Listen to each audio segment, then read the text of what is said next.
Hello lettering friends, I'm Sarah from Ensign Insights, and several months ago I asked my Instagram followers what pens might be similar to Crayola markers in other countries. I live in the US and Crayola markers are easy to find and super cheap. I was wondering what the type of pen might be for someone who doesn't live in the US. First of all, to give you a little background, Crayola markers are not actual brush pens, but they are some of my favorite for hand lettering because they are easily accessible, durable, and inexpensive. They are on my list of best brush pens for beginners.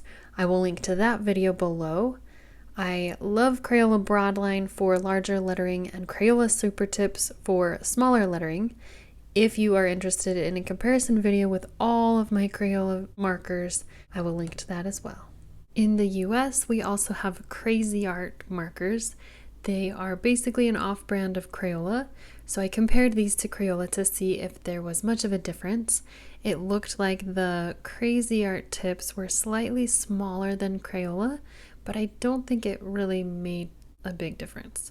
Some of the colors were different, but that would be a personal preference.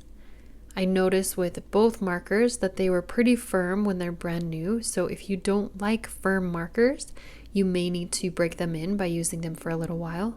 The cost difference is only a couple dollars, so I personally will still choose Crayola over Crazy Art, but if all you have is Crazy Art, they will work just fine too.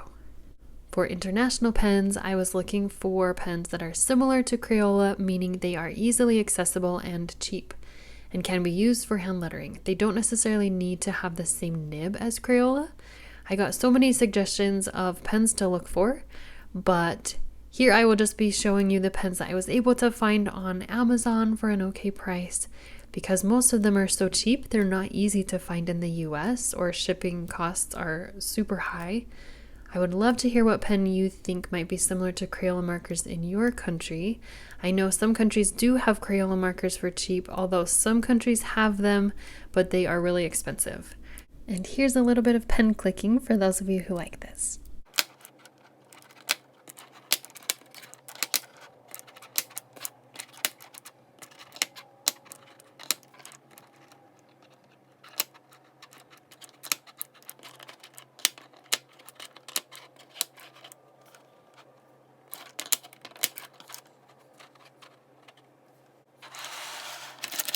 The first pens I'm going to review are the Camlin brush pens from India. I have gotten the most requests to review these pens. Apparently this pack of 24 pens is about $3 US, which is about like buying a pack of 10 Crayola markers here in the US. I was lucky enough to find these on Amazon, and it was a lot more than $3, but it seemed like an okay price for 24 brush pens.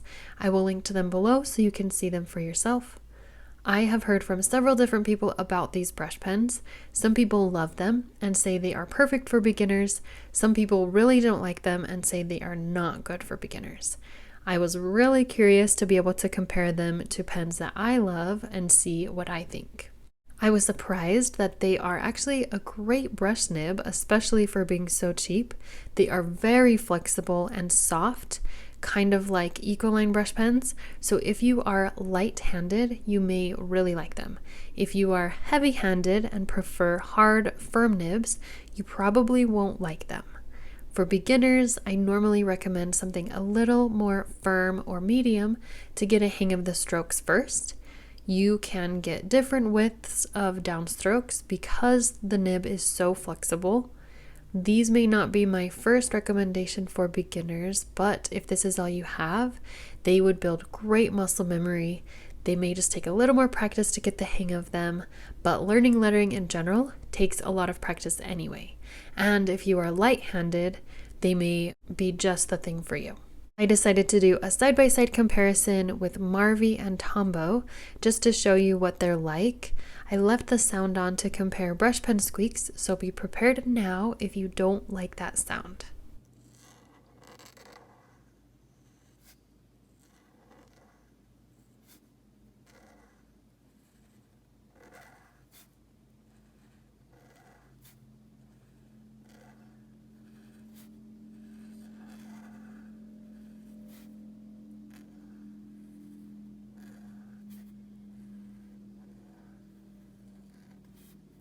You can see with the Camlin, it takes a lot of concentration to get a nice thin upstroke because the nib is so flexible. It's a little bit flimsy.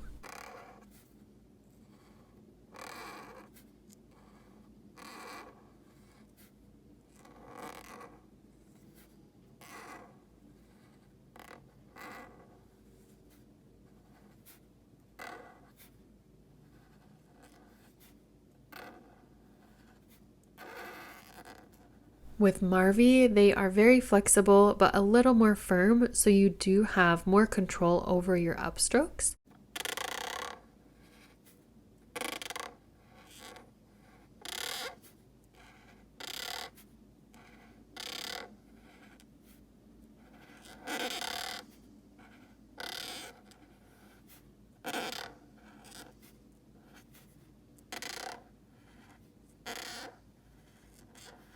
With Tombow, they aren't as bouncy, so I don't typically do super thin upstrokes with them.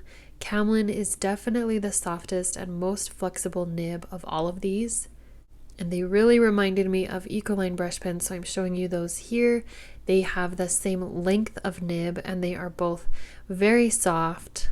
I think Ecoline feels like it's a little bit better quality, which it should be. They're more expensive. They're not quite as flimsy as the Camlin, but they are definitely the closest in comparison to Camlin. I also heard from a lot of people that they are very inky and work great for watercolor, and I definitely agree. I used them as watercolor for one of my rainbow backgrounds, and they are now some of my favorite markers using this technique. I have another video all about these watercolor rainbow backgrounds using brush pens as watercolor. I'll link to that below if you are interested. You can see the colors are very vibrant. This worked out very well. Next is the Mala markers. I don't know if that's the correct way to say it. These are actually from IKEA, so they can be found in any country that has an IKEA, which I thought was really great. I don't have an IKEA in the current city where I live, but I found them on Amazon. These felt very similar to Crayola Super Tips to me, but they are slightly larger than the Super Tips. They're definitely not as large as the Crayola Broadline though. These had pretty vibrant ink, so I really liked that. And actually, as I used them more, I think I might like them better than Crayola Super Tips, although they would need to come in 100 colors like the Super Tips to really be better.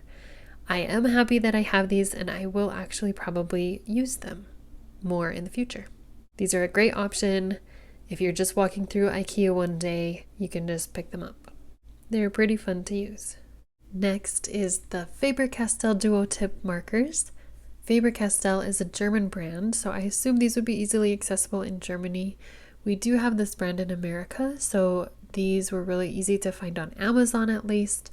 I don't think I've seen them at stores like Walmart. I also heard from someone in New Zealand who said these were probably their comparison to Crayola.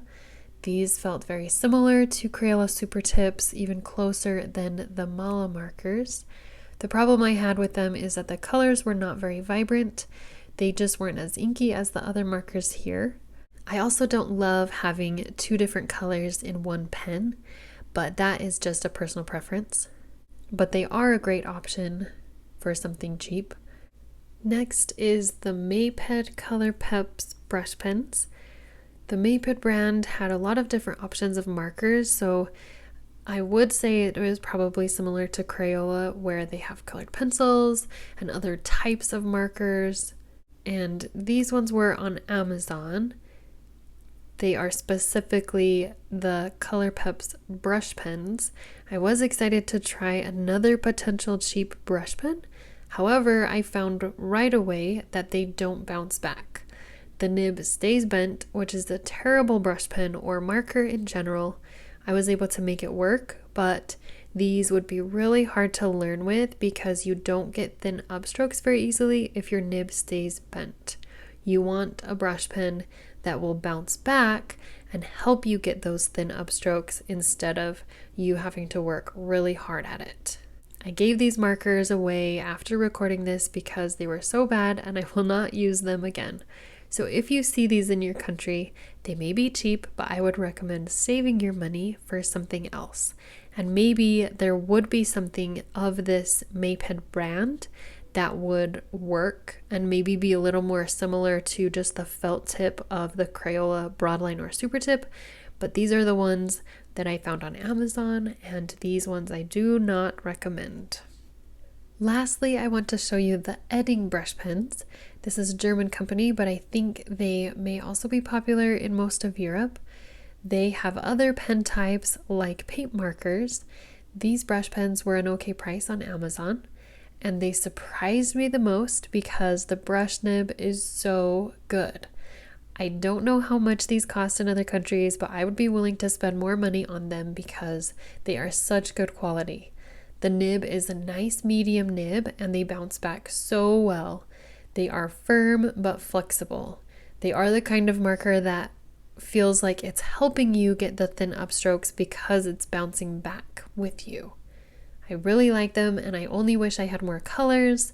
They may come in more colors, but this was the only pack that I could find on Amazon, and I will link to it below. After filming all of these pens, I remembered that Artline sticks are also an international pen that could be compared to Crayola markers because they are technically for kids. They have a Lego body, so they can be played with as Legos as well. Some people think they are uncomfortable to hold because of that Lego body, but I think it's because they weren't meant for adults doing brush lettering originally. They were for kids, kind of like Crayola markers as well. I forgot about these because I think they've become more popular in the US, and I've been using them for years. I do have a full review on them that I will link to below if you want to see more about them, since I'm not giving you much of a review in this video. So in conclusion, here are all of the pens side by side that I used in this video. Let me know if you've tried any of these pens and which ones are easily accessible and affordable in your country. I am so curious to hear. And if you live in the US, I'd love to hear your thoughts on Crayola markers and if you like lettering with them. I know it is such a personal opinion. Some people love Crayola Broadline, some people only love Crayola Super Tips, and some people don't like either of them. So let me know what your thoughts are. Thank you so much for being here. I appreciate you. I will see you next time.